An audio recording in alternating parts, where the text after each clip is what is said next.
유로파 리그 결승전. 손흥민 10년 만에 수건을 풀다.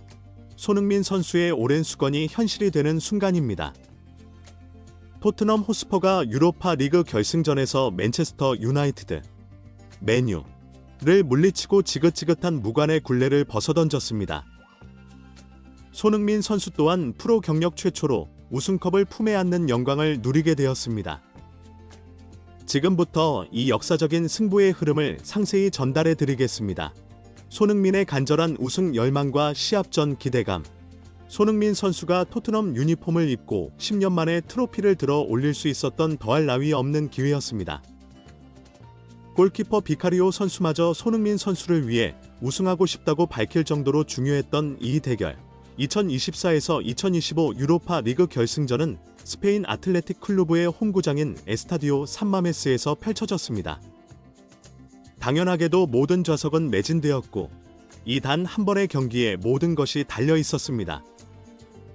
토트넘은 우승할 경우 트로피뿐만 아니라 챔피언스리그 진출권까지 확보하며 모든 목표를 달성하게 됩니다.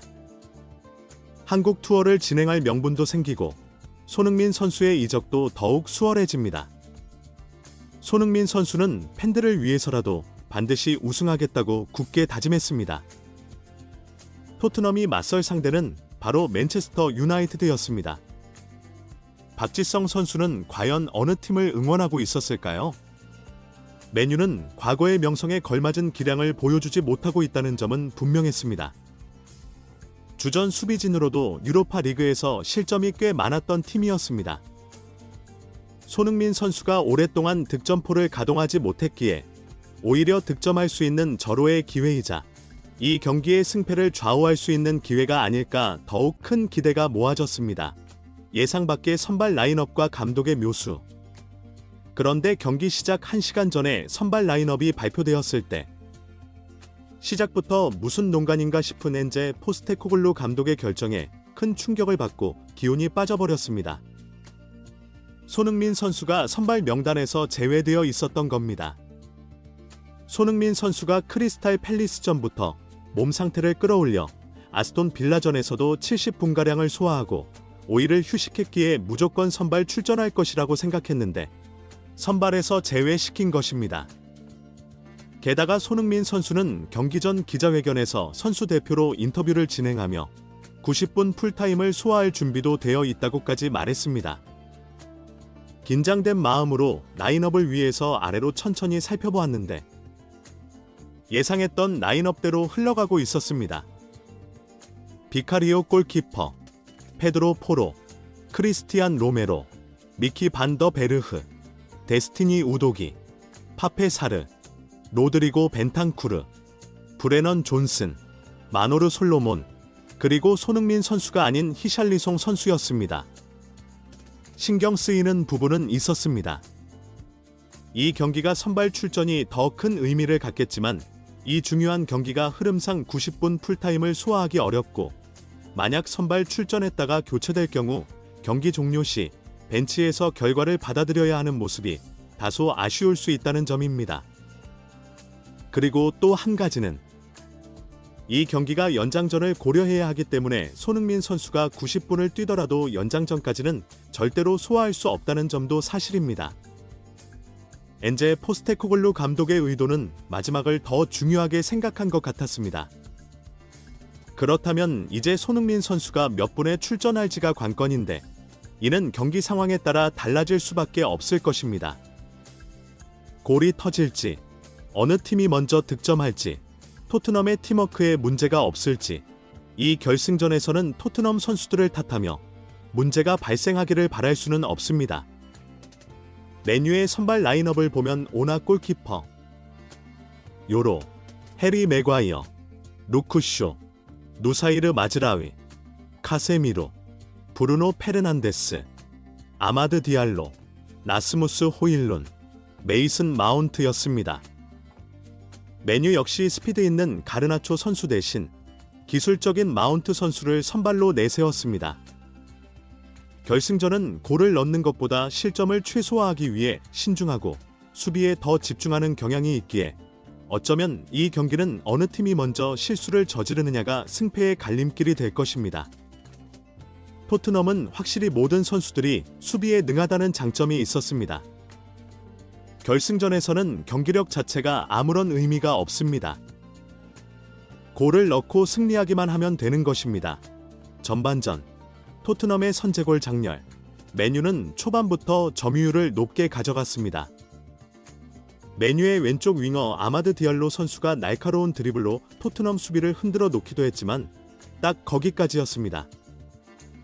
양 팀 모두 위협적인 득점 찬스는 없었습니다. 어떻게든 파울을 유도하여 세트피스로 골을 만들겠다는 의지가 양 팀에게서 엿보였습니다. 전반 10분, 토트넘에게 먼저 기회가 찾아왔습니다. 존슨 선수의 압박이 성공하여 페널티 박스 안까지 침투했고 날카로운 컷백이 나왔습니다. 이어서 사르 선수의 발리 슈팅까지 이어지며 위협적인 순간을 만들어냈습니다. 맨유도 한 차례 결정적인 찬스를 잡았습니다. 아마드 디알로 선수가 우도기 선수를 제치고 슈팅 찬스를 만들었는데 그 순간은 정말 골이 들어간 줄 알았습니다. 하지만 아쉽게도 골대를 벗어났습니다. 정말 간담이 서늘했습니다. 하지만 딱 거기까지였습니다. 아마드 디알로 선수가 경고까지 받게 되면서 토트넘이 원하는 대로 흘러갔고 점유율도 밀리고 패스 성공률도 매우 낮았지만 전반 40분 토트넘의 선제골이 터졌습니다. 미드필더 사르 선수와 벤탄쿠르 선수가 멋진 호흡을 보여주었고 사르 선수가 크로스를 올렸는데 그 공이 페널티 박스 안에서 훈정 끝에 골로 연결된 것입니다. 처음에는 누가 득점했는지 알 수 없었는데 주인공은 존슨 선수였고 사르 선수가 올린 공이 루크쇼 선수의 몸에 맞고 굴절된 것을 존슨 선수가 발을 갖다 대면서 아슬아슬하게 골망을 흔든 것입니다. 처음에는 자책골로 인정되었으나 최종적으로 존슨 선수의 골로 기록되었습니다. 살짝 스쳤나 봅니다. 앞서 언급했듯이 경기력이 어떻든 기록상 슈팅이 3개밖에 되지 않았지만 긴장감이 넘쳤고 이렇게 1대 0으로 토트넘이 전반전을 앞서 나가게 되었습니다.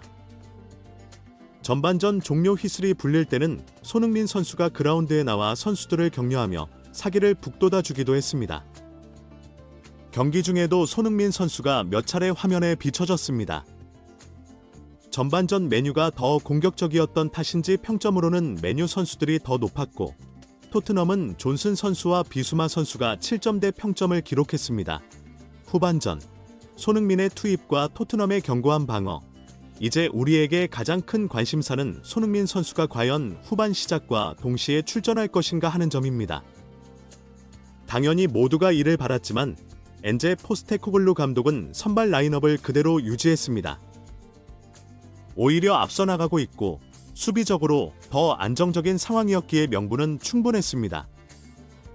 후반전이 시작되자마자 맨유의 일방적인 공격으로 경기가 진행되었습니다. 하지만 맨유의 공격은 정말 무기력했습니다. 토트넘전에서 늘 그랬던 것처럼 득점하기가 매우 어려워 보였습니다. 토너먼트에서 토트넘의 수비가 매우 강력하다는 점은 다들 아시죠? 토트넘은 1대 0으로 계속해서 잘 버텨내고 있었지만 문제는 손흥민 선수의 출전 시간이 계속 줄어들고 있었다는 점입니다. 히샬리송 선수가 엄청난 활동량으로 수비 가담까지 해주고 있어서 뭐라고 하기도 난처했습니다. 65분, 손흥민 선수가 마침내 그라운드를 밟습니다. 히샬리송 선수가 체력적인 한계에 도달했다며 스스로 교체를 요청할 정도였습니다. 그만큼 많이 뛰긴 했습니다. 손흥민 선수는 유로파 리그 결승전에서 약 30분간 뛸 수 있게 되었습니다. 손흥민 선수가 활약하기도 전에 토트넘은 가슴 철렁한 순간을 맞이했습니다.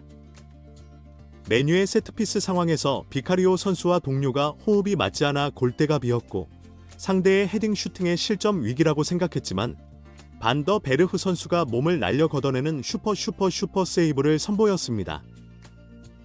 정말 이 경기의 영웅은 반더 베르흐 선수라고 해도 과언이 아닐 정도였습니다.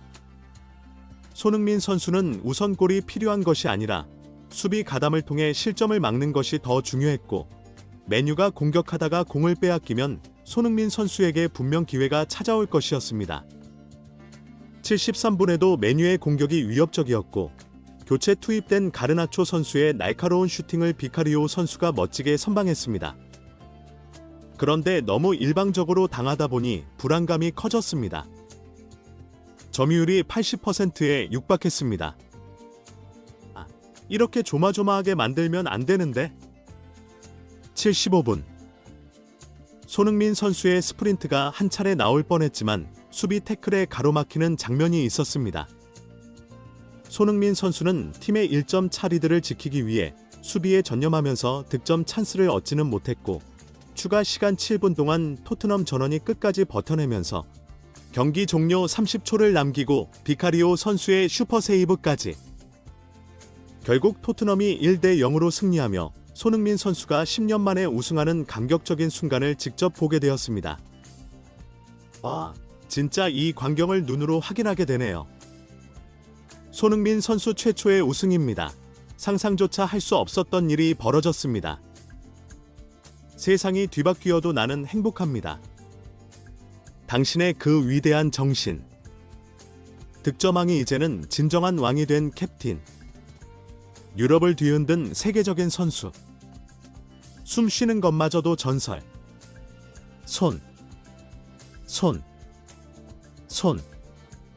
손흥민의 시대를 우리는 살아가고 있습니다. 수백 골보다 1000만 배의 기쁨을 안겨주었습니다. 손가락이 부러지고, 금이 가고, 터지고, 쓰러져도 한계를 모르는 거친 숨결이 우리에게 희망을 선사하니까요. 더 궁금한 점이 있으시다면 언제든지 다시 질문해 주세요.